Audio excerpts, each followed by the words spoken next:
And so what all are the subjects that she treats in Come September, this speech, which she delivered in Lannan Foundation. The speech was made on September 18th. And so here she talks about, she shows her great contempt for the principles or for United States, then US war on terror, then about globalization and free marketing. She is greatly against globalization. She says that in the beginning, people thought that it is a very positive measure. But later, she understood that it creates a great gulf between the rich and the poor, the rich countries and the poor countries. And she describes the misuse of nationalism in this speech. How?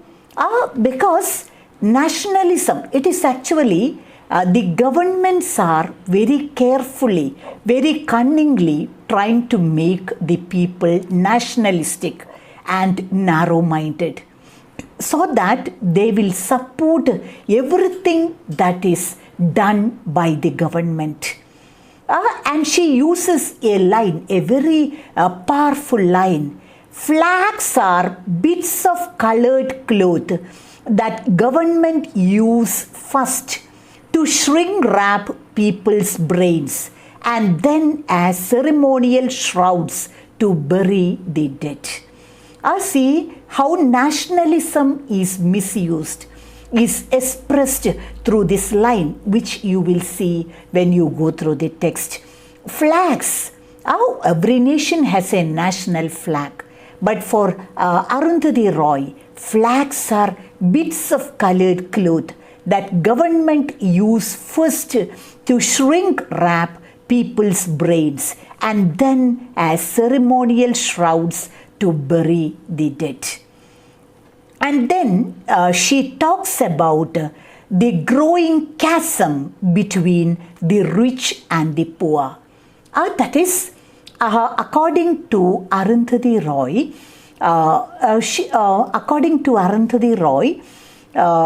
rich people are becoming more rich and the poor are becoming poorer because of globalization and free marketing. And so how the gulf has become widened, the gulf separating the rich and the poor, and that forms the subject of this speech. And so you remember it's a talk on US, the cunningness of US government, US war on terror, globalization and free marketing, misuse of nationalism, and the growing chasm between the rich and the poor. Actually, she uses a very passionate language and she combines her literary talents and encyclopedic knowledge to expose injustice and provide hope for a future world. The lines, the words she uses are very powerful, and the knowledge that we get from this speech is immense. And you will understand that she is such a highly sensitive, an encyclopedic figure who is an authority on all these issues, to comment upon all these issues. And so then in this speech, we will also notice that she is a great supporter of non-violence. In this respect, we are reminded of Mahatma Gandhi and his principle of non-violence. And Arundhati Roy also is a great advocate of non-violence. As we know, violence, any fool can resort to violence, but non-violence can be practiced only by a person with immense mental strength. Remember, violence is actually the reaction of a coward, and non-violence can be practiced only by a person with immense mental strength. And again, Arundhati Roy, she makes it very clear that whatever be the advantage of violence, no country should go for that. For example, every war is destructive. See, every war brings out only loss and damage to the world. In every war, even if it is fought for justice, thousands of innocent people are killed, thousands of people are wounded, public property is destroyed on a large scale, buildings and public property is destroyed. Isn't it? That is why even Mahatma Gandhi, he doesn't resort to violence. He never wanted war, and the freedom was won with non-violence. And so non-violence is a very powerful weapon, and Arundhati Roy also appreciates the usage of non-violence. And again, you will see that she is very, very humanistic. Her humanitarian aspects should be noted.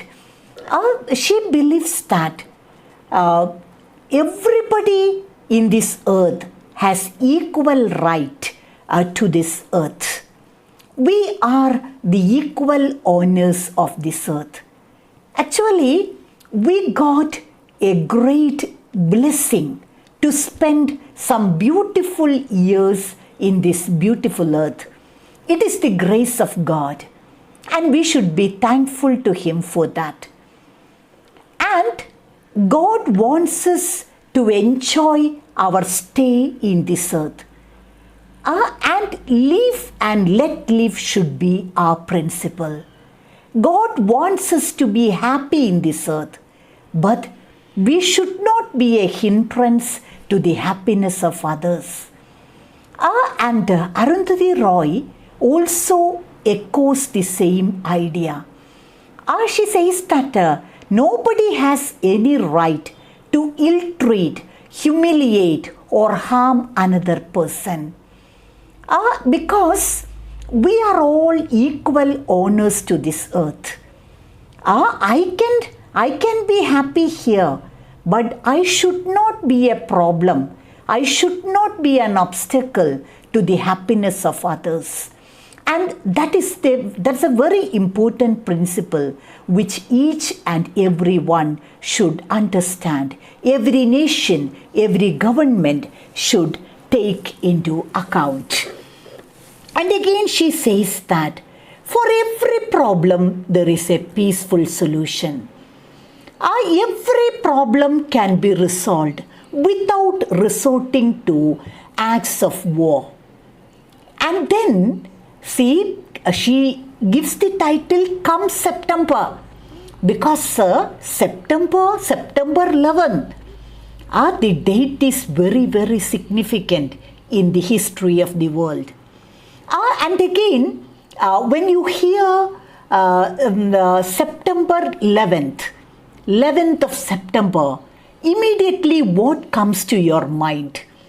A series of 4 coordinated terrorist attacks by the Islamic terrorist group Al-Qaeda against the United States on the morning of Tuesday, September 11th.